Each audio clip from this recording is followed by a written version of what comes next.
Okay, finally बो मानबा का explanation लेके आया हूँ, जिसके बारे में सिर्फ एक पोस्ट डालते ही आप सब पूरी तरह से पागल हो चुके थे। मैं अपनी तरफ से पूरा एफर्ट डालने की कोशिश करूंगा ताकि ये एक्सप्लेनेशन बहुत अच्छी तरह से हो, और इसी वजह से शायद ये एपिसोड बहुत लंबा होने वाला है।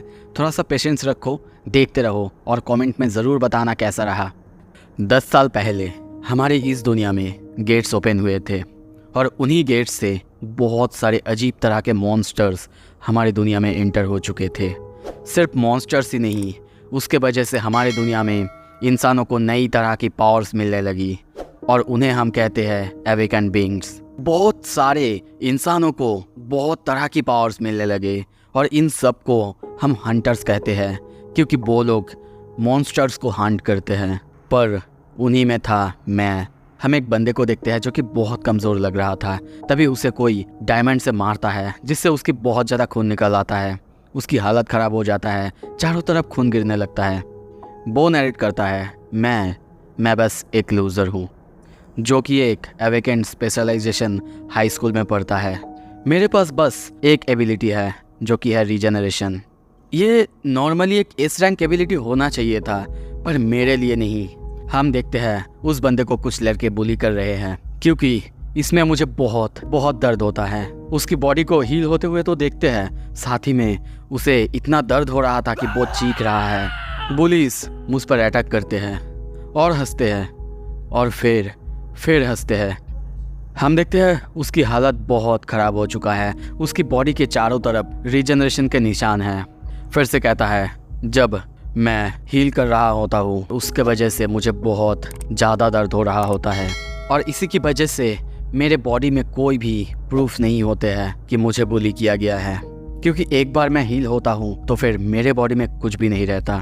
टीचर्स, पुलिस, वो लोग कुछ भी नहीं कर सकते, एटलीस्ट उन लोगों को, क्योंकि वो लोग एस रैंक अवेकेंड है, जिन लोगों को गवर्नमेंट की तरफ से भी स्पेशल ट्रीटमेंट मिलता है।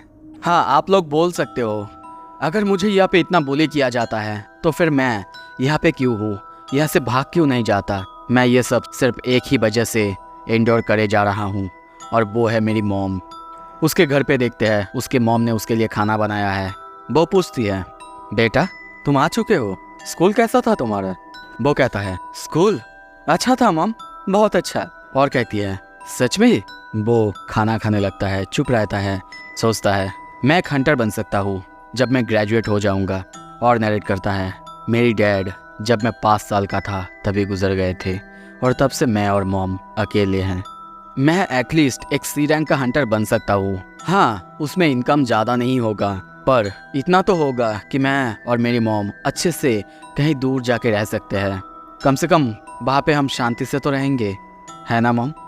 तभी देखते हैं उसके मॉम की बर्थडे आ चुका है, और अब उसके चेहरे को देखते हैं, वो बहुत ज़्यादा शॉक हो चुका है और सोचता है, अब तक तो मैं यही सोचा था, जब तक कि उन सारे बास्टर्ड्स ने मेरी मॉम के साथ वो नहीं किया। उसकी मॉम की हालत हम बहुत ख़राब देखते हैं। पूरी बॉडी बैंडेजेस से कवर किया हुआ है। वो नरेट करता है, उन लोगों ने कहा है ये एक एक्सीडेंट है। वो लोग मॉम की रेस्टोरेंट में कोइंसिडेंटली आ गए थे।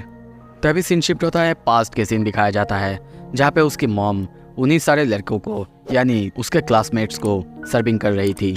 तब उसकी मॉम को एक ही बार देख के उस लड़के को पसंद आ जाता है। तभी वो उसके हाथ पकड़ते हुए कहता है, वैसे मेरे बारे में आपको क्या लगता है? मैं एक अवेकेंड हूँ, मैं डायमंड्स भी बना सकता हूँ। और तभी जब वो अपना हाथ हटाने जाती है, तभी देखते हैं उसी बंदे का मोबाइल नीचे गिरता है, स्क्रीन टूटता है। वो उठाते हुए कहती है, ओह तुम्हारी स्क्रीन, मैं इसे पे कैसे? पर तभी वो बंदा उसकी मॉम को डायमंड के साथ ही ऊपर उठा देती है, डायमंड की एरो बनाती है, जिसकी वजह से वो सारे डायमंड्स उनके बॉडी के अंदर एक तरफ से दूसरी तरफ चली जाती है। वो नरेट करता है, एक्सीडेंटली उनको गुस्सा आया और उन्होंने मॉम के साथ ऐसा किया। सच में? हम देखते हैं प्रेजेंट में उसे बहुत ज़्यादा गुस्सा आ रहा था। अब वो खुद को रोक नहीं पा रहा था, जिसके वजह से उसकी आँख, मुंह और चारों तरफ से खून बहने लगता है। वो अपने दांतों से इतना ज़्यादा प्रेशर क्रिएट करता है कि हम देखते हैं उसकी दांत ही टूट के नीचे गिरने लगता है। वो सोचता है, मैं उन्हें जानता हूँ, ये कोई कोइंसिडेंस नहीं है, और ना कोई गुस्सा। ये है उनकी एबिलिटीज़। और तभी बंदा अपने आप को इतना तकलीफ़ देता है कि उसकी पूरी वेन्स, पूरी जो ऊपर की स्किन होता है वो पूरी तरह से फट जाता है। पर हाँ, आपको यहाँ पे एक चीज़ याद रखना है, इस बंदे के पास रीजनरेशन है, वो रीजनरेट हो जाएगा। तभी देखते हैं वो रोने लगता है, चिल्लाने लगता है। अपने मॉम के लिए जो केक उसने लाया था वो वहीं पे गिर जाता है जहाँ पे लिखा हुआ था happy birthday to my mom.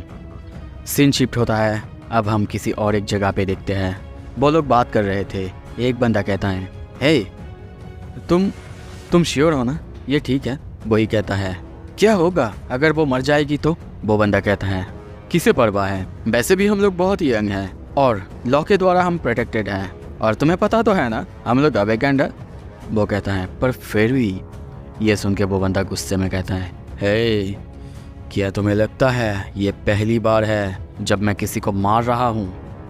तभी बहुत दूर से आवाज़ आता है, क्यों, आखिर तुम लोगों ने ऐसा क्यों किया? वो लोग सामने देखते हैं और कहते हैं, who the hell is that?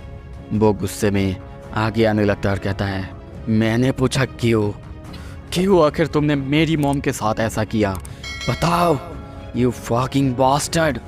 पर उसे इतना चिल्लाते हुए देख के भी उस बंदे को कुछ भी नहीं होता। उसके फेस पे हम कोई भी एक्सप्रेशन नहीं देखते हैं। वो कहता है, तो फिर वो तुम्हारी मॉम थी? वैसे उन्हें देख के लग रहा था वो बहुत ज़्यादा यंग है। ये सुन के उसे और ज़्यादा गुस्सा आने लगता है। वो उसे मारने के लिए दौड़ने लगता है। पर तभी वो बंदा डायमंड की एक बहुत बड़ा स्पीयर बनाता है और उसके ऊपर फेंकता है। वो स्पीयर अब उसके बॉडी के आर पार हो जाता है। वो वहीं पे बैठ जाता है। पर तभी देखते हैं वो उस चीज़ को पकड़ता है और बाहर खींचने लगता है। उसकी बॉडी को हम रिजनरेट होते हुए देखते हैं। दर्द में वो फिर से चीख रहा है। खून चारों तरफ बाहर निकले जा रहा है। उसकी रिजनरेशन, उस चीज़ को वो पूरी तरह से बाहर निकाल चुका है। धीरे धीरे उसकी बॉडी को हम फिर से रिजनरेट होते हुए देखते हैं। वो चीखने लगता है, उनकी तरफ देखते हुए कहता है, यू फकिंग बास्टर्ड।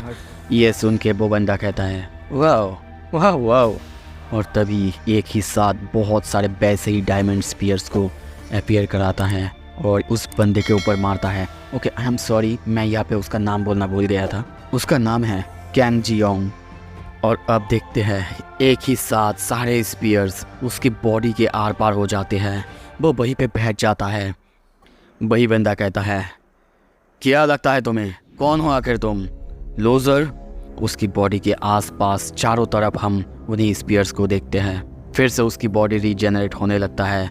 वो गुस्से में अब आगे जाने लगता है और फिर से कहता है, यू फकिंग बास्टर्ड, चिल्लाने लगता है, हाथ आगे करता है।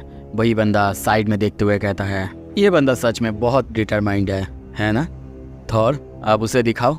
और तभी उसके साइड के बंदे को देखते हैं।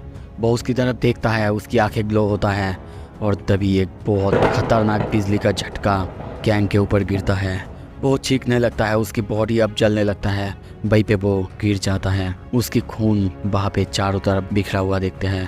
अब उसे ऐसा देख के वो लोग आगे जाने लगते हैं। पर तभी वो उस बंदे की पैर को पकड़ता है और कहता है, क्या लगता है तुम्हें, आखिर तुम लोग कहाँ जा रहे हो? वो बंदा उसकी तरफ गुस्से में देखता है और अपने हाथ को डायमंड में बदल के उसके फेस पे जोरदार पंच मारने लगता है। उसका सर पूरी तरह से टूट फूट जाता है। पर वो बंदा अब भी नहीं रुक रहा है, मारते हुए बस कहे जा रहा है, यू फकिंग शिट, क्यों तुम मुझ पे गुस्सा हो रहे हो जबकि तुम्हें उन्हें प्रोटेक्ट करना चाहिए था। उसकी पंच की वजह से हम कैन की हालत बहुत ख़राब देखते हैं। उसकी दांत, उसकी मुंह पूरी तरह से अब बर्बाद हो चुका है। तभी देखते हैं वो अपने मुंह से उसका हाथ पकड़ता है और ज़ोर से प्रेशर देता है, जिसकी वजह से उसका मुंह, उसका जबड़ा पूरी तरह से टूट जाता है। पर उसको इतना डिटरमाइंड देख के अब उस बंदे को हम थोड़ा सा नर्वस देखते हैं। और तभी वो कहता है, हे सैंडमैन, डीक करो। और उसके परमिशन से हम देखते हैं वो बंदा आसपास की जो सैंड था, मिट्टी था, सब कुछ को वहाँ पे डीक करने लगता है। वहाँ पे बहुत बड़ा सा एक गड्ढा हो जाता है। अब कैन की हालत बहुत ख़राब हो चुका है। वो देखते हुए कहता है, यू फकिंग। पीछे से वो थॉर बंदा वो देखते हुए कहता है, तुम आखिर क्या करने वाले हो? वो कहता है, चुप रहो, और तभी देखते हैं वो अपने हाथ आगे करता है। कैंग के चारों तरफ डायमंड अपीयर होने लगता है। अब ये देख के कैंग चिल्लाने लगता है, मैं तुम्हें मार डालूंगा मैं तुम्हें, तुम सबको। और तभी देखते हैं उसकी आंखों के सामने अब अंधेरा छाने लगता है। वो बंदा घूमते हुए जाते हुए कहता है, ट्राई करना, अगर यहाँ से तुम कभी वापस आ पाए तो फिर। और तब देखते हैं वही बंदा यानी सैंडमैन फिर से सारे सैंड को अपने जगह पे लाता है, जिसके वजह से कैंग को उस बंदे ने पूरी तरह से डायमंड के अंदर बंद कर दिया है। अब देखते हैं वो धक्का देने की कोशिश करता है। उसी डायमंड के अंदर चारों तरफ काटे, छोटा सा एक जगह उसके अंदर सोया हुआ है। वो बाहर निकालने की कोशिश करता, हाथ आगे करता, पर उसका हाथ कांटे के अंदर बीतने लगता है। वो बस कहता है fuck fuck fuck fuck fuck. नहीं, दर्द से वो चिल्लाने लगता है, उन सारे डायमंड के कांटे पे मारने लगता है। पर हम सब जानते हैं यहाँ पे अगर डायमंड के जगह नॉर्मल कोई कांटा भी होता तो भी हाथ के अंदर चला जाता, पर ये तो दुनिया का सबसे स्ट्रॉन्ग चीज़ है। दर्द से वो चीखने लगता है, सोचता है डायमंड अगर है तो यहाँ पे अब कोई रास्ता नहीं है, मैं इसे कभी तोड़ नहीं सकता। उसकी हाथों से हम बहुत ज़्यादा खून निकलते हुए देखते हैं। कुछ देर बाद उस जगह के अंदर हवा भी ख़त्म होने लगता है। वो बहुत मुश्किल से सांस लेने लगता है और सोचता है, नहीं, यहाँ पे कोई एयर नहीं है, कुछ भी नहीं है। मुझे बहुत दर्द हो रहा है, मैं अपना कॉन्शियसनेस खो रहा हूँ। और कुछ ही देर बाद हवा ना होने के कारण हम उसे बेहोश होते हुए देखते हैं। पर मैं बेहोश नहीं हो सकता क्योंकि मेरी रीजनरेटिव एबिलिटी। और तभी उसे फिर से कॉन्शियस होते हुए देखते हैं, उसकी बॉडी को हील होते हुए देखते हैं। और जैसा कि उसने कहा था, उसे बहुत दर्द हो रहा था। वो सोचता है मेरी रीजनरेटिव एबिलिटी, उसके साथ आता है दर्द। वो बार बार अनकॉन्शियस होता है और बार बार रीजनरेशन के लिए उसका कॉन्शियसनेस वापस आता। अब उसे इतना दर्द हो रहा था, उसकी जो नसें भी थी वो भी बाहर आने लगता है। यहाँ तक कि एक वक्त वो एक डायमंड को पकड़ के अपने गले के अंदर घुसा लेता है ताकि वो मर सके। पर तभी उसे अपनी मॉम की बात याद आता है और सोचता है, मैं मरना चाहता हूँ, पर ये डैम रीजनरेटिव एबिलिटी मुझे मरने भी नहीं दे रहा है। उसके गले में जहाँ पे उसने उस डायमंड को घुसाया था, वहाँ पे हम रीजनरेशन होते हुए देखते हैं। दर्द से वो रो रहा है। उसी छोटे से जगह में वो बस सोच रहा है, मैं पावरलेस हूँ, बहुत ज़्यादा पावरलेस। पर शायद मेरी मॉम ऐसे ही फील कर रही होगी।